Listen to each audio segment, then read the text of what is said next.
എന്താണ് സാർ ഇതൊന്ന് തുറന്നു നോക്കണം. ടെക്സ്റ്റൈൽ ബിസിനസിന്റെ മറവിൽ മൊറൈസും ഹേമന്തും പടുത്തുയർത്തിയ അധോലോക സാമ്രാജ്യത്തിന്റെ മുഴുവൻ രഹസ്യങ്ങളും ഈ ബാഗിലുണ്ട്. അവരുടെ കള്ളപ്പണത്തിന്റെ കോട്ടകൾ കണ്ട് ഇട്ടിരിക്കുന്ന കാക്കയുടെ കണ്ണ് മഞ്ഞളിച്ചില്ലെങ്കിൽ സാറിന് ഇത് ഉപയോഗിക്കാം. ഇതൊക്കെ തന്റെ കയ്യിൽ എങ്ങനെ കിട്ടി? അത് സാറിന് അറിയേണ്ട കാര്യമില്ല. ശരിയാണ്. അത് പറഞ്ഞാൽ നിനക്ക് രഹസ്യങ്ങൾ ചോർത്തി തന്ന അവളുടെ ഉയിര് പറിച്ചെടുത്തിട്ടാണ് ഇപ്പോൾ നീ ഇവിടെ നിൽക്കുന്നതെന്ന് നിനക്ക് സമ്മതിക്കേണ്ടി വരും. മനസ്സിലായില്ല? ഷെറിനെ നീ കൊന്നു. നോ, ഞാൻ എന്തിനാ അവളെ കൊല്ലണം? അവൾക്ക് നിന്നോട് പ്രണയമായിരുന്നു. ആ ദൗർബല്യം നീ മുതലെടുത്തു.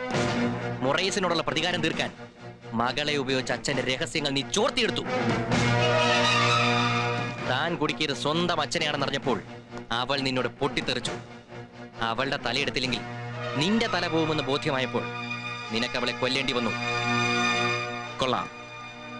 നിങ്ങളെപ്പോലൊരു ക്രിമിനലിന് ചേർന്നതല്ല ഈ യൂണിഫോം. നീ അത് ചെയ്തില്ലെങ്കിലേ അത്ഭുതപ്പെടാനുള്ളൂ. ചോരയുടെ മണം നിന്റെ തന്തയ്ക്ക് വേറെ ഇഷ്ടമായിരുന്നല്ലോ.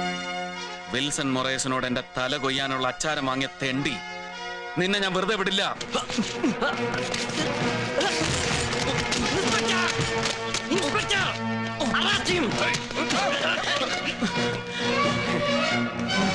You son of a bloody crook!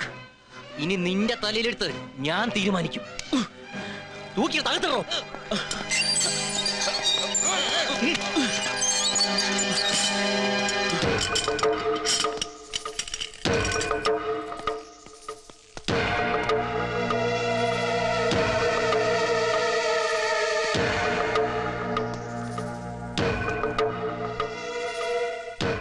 ഞാൻ എന്റെ കാക്കിക്കുപ്പായത്തിന് വില കൊടുക്കുകയാണെങ്കിൽ ഇപ്പോഴങ്ങോട്ട് വരേണ്ടതാണ്. വിഷ്ണു, മനസ്സിലായില്ല? നിങ്ങൾ കളിക്കുന്ന കള്ളക്കളിയുടെ എല്ലാ ഡീറ്റെയിൽസും എന്റെ കയ്യിലുണ്ട്. പക്ഷേ ഞാൻ നിങ്ങളെ വിടുന്നു. കാരണം എന്റെ അച്ഛനെ കൊന്നവന്റെ മകനെ ചൂണ്ടിക്കാണിച്ചതിന്റെ നന്ദി. നിങ്ങൾക്ക് സന്തോഷിക്കാൻ ഒരു വാർത്ത. നിങ്ങളുടെ ശത്രുവിനെ ഞാൻ അകത്താക്കി. ഷെറിനെ കൊന്നതിന്. അവളെ കൊന്നത് അവനല്ലെന്ന് എനിക്കറിയാം. കുടിപ്പകയുടെ കണക്ക് തീർക്കാൻ കിട്ടിയ ഒരു അവസരം മുതലെടുക്കുന്ന ഒരു പന്ന പോലീസുകാരനായി ഞാൻ മാറിയെന്ന് മാത്രം. മോനെ, ഈ കടപ്പാട് തീർത്താ തീരില്ല. കടപ്പാടിനെ പറ്റിയൊക്കെ നമുക്ക് പിന്നെ സംസാരിക്കാം.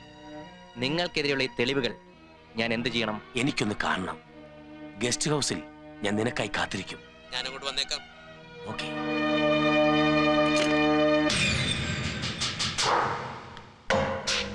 ഇനി നമുക്ക് ഭയപ്പെടാനില്ല. അവനെ ASP ഒതുക്കും. കൈ നനയാതെ മീൻ പിടിച്ചു. ചൂണ്ട ഇപ്പോൾ ASP കയ്യിലാണ്. എന്നെങ്കിലും അതിന്റെ തുമ്പത്ത് അവനൊരു ഇരകുരുത്താൽ നമ്മൾ കുടുങ്ങും. ഓ, ഞാനത് ഓർത്തില്ല. വഴി ഒന്നേ ഉള്ളൂ. ഗസ്റ്റ് ഹൗസിൽ എന്നെ കാണാൻ അവൻ വരും. അവന് നമുക്ക് ഒരു അത്താഴമൊരുക്കാം.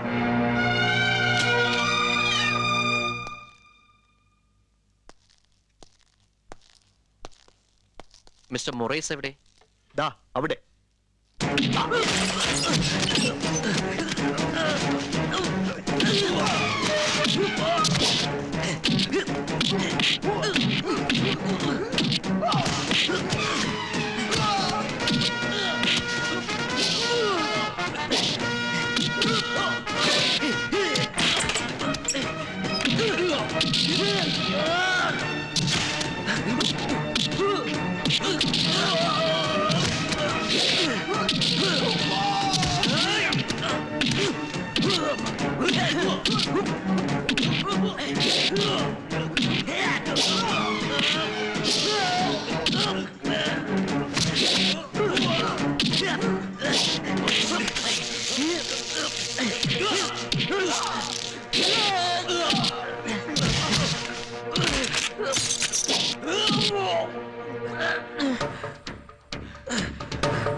രക്ഷപ്പെടാനുള്ള വെമ്പലിൽ വിലപ്പെട്ട തെളിവുകൾ ഞാൻ നഷ്ടപ്പെടുത്തി.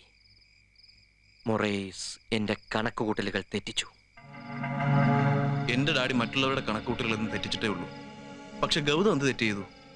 അച്ഛനെ കൊന്നവന്റെ മകനെ കയ്യിൽ കിട്ടിയപ്പോൾ കാക്കിക്കുള്ളിലെ മരവിച്ച ഹൃദയം ഒന്ന് കത്തി. ഒരു വലിയ ശരിയുടെ മേൽ ഡാഡി വിതച്ച ഇരുട്ടുകൊണ്ട് നിങ്ങളുടെ കണ്ണുകൾ അന്ധമായി പോയി. മനസ്സിലായില്ല. പണ്ടെങ്ങോ ആടി വിജയിച്ചൊരു നാടകം ഡാഡി ഇന്ന് വീണ്ടും സമർത്ഥമായി ആടുകയായിരുന്നു.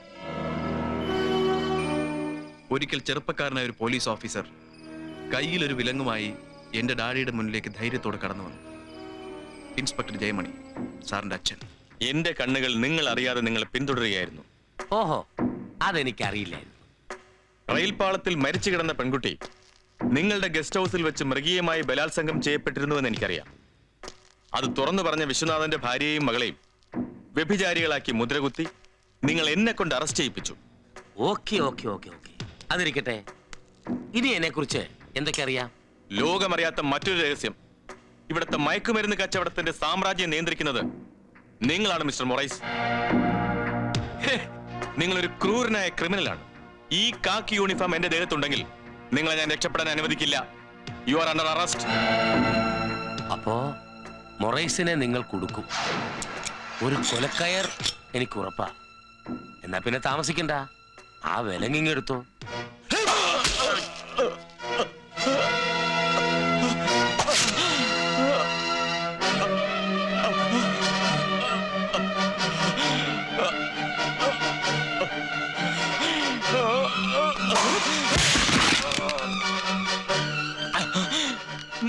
കുഴി വെട്ടും മുമ്പ് കുളിപ്പിക്കുമ്പോ ഈ ദേഹത്തിൽ കാക്കി ഉണ്ടാവില്ല.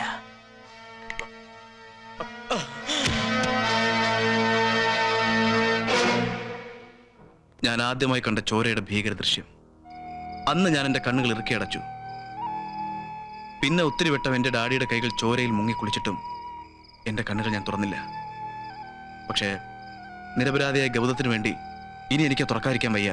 ചെയ്യാത്ത കുറ്റത്തിന്റെ ശിക്ഷയും പേറി ജയിലിൽ കിടന്ന് ഹൃദയം പൊട്ടി മരിച്ച ജേർണലിസ്റ്റ് വിശ്വനാഥന്റെ ഗതി ഗൗതത്തിന് ഞാൻ കൊടുക്കില്ല. എന്റെ യൂണിഫോം അഴിച്ചു വെക്കേണ്ടി വന്നാലും.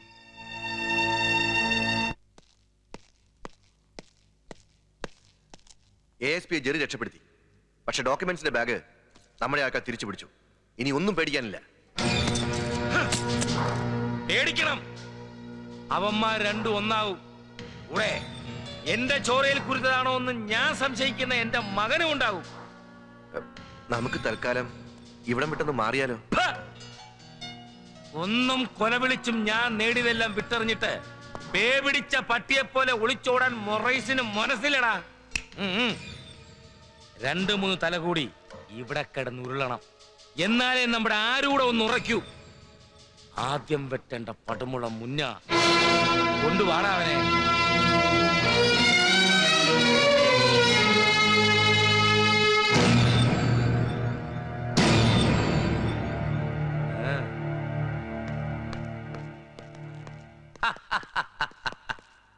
പ്രിയദർശിനി ദി ഗ്രേറ്റ്, യങ് ജനറേഷന്റെ ഫാഷൻ ക്യൂൻ. വെൽക്കം വെൽക്കം തമ്പുരാട്ടി. ഈ ഏഴയുടെ പടി ചവിട്ടാൻ സന്മനസ് കാണിച്ചതിൽ അടിയന് സന്തോഷമുണ്ട്. ഒരിക്കൽ പോലും നിങ്ങളെ കാണരുതെന്ന് കരുതിയവളാണ് ഞാൻ. പക്ഷേ ഇന്നെനിക്ക് വരേണ്ടി വന്നു. ഓഹോ, പക്ഷെ ഒരിക്കലെങ്കിലും നിന്നെ കാണണമെന്ന് ഞാൻ ആഗ്രഹിച്ചിരുന്നു. സിംഹത്തിന്റെ മടയിലേക്ക് കടന്നു വരാനുള്ള നിന്റെ ധൈര്യത്തെ ഞാൻ അഭിനന്ദിക്കുന്നു. കമോൺ, ഞാൻ എന്താ ചെയ്യണ്ടേ? എന്റെ ഗൗതത്തിന് പകരം നിങ്ങൾക്ക് എന്ത് വേണം? പ്രിയദർശിനി മിൽസിനെ പറ്റി ഞാൻ കണ്ട സ്വപ്നങ്ങൾ, എന്റെ ടെക്സ്റ്റൈൽ സാമ്രാജ്യം വേണ്ട. എന്റെയും എന്റെ ഡാഡിയുടെയും സ്വത്തുക്കൾ മുഴുവൻ ഞാൻ നിങ്ങളുടെ കാൽക്കീഴിൽ അടിയറ വെക്കാം. പകരം എനിക്ക് ഒന്ന് മാത്രം മതി. ഗൗതം, എനിക്ക് എന്റെ ഗൗതത്തെ തരൂ. ഒരിക്കൽ എന്റെ തലയെടുക്കാൻ അവതരിച്ച ദേവത ഈ ഒരു കൊച്ചു കാര്യം ഇങ്ങനെ മുട്ടുകുത്തി യാചിക്കുമ്പോ ഞാൻ അവനോട് അങ്ങ് പുറത്തേക്കാം. Look here. ഒരു മേശയ്ക്ക് അപ്പുറം ഇപ്പുറം ഇരുന്ന് നമുക്ക് കാര്യങ്ങൾ സംസാരിക്കാം. ഓക്കേ? ഓക്കെ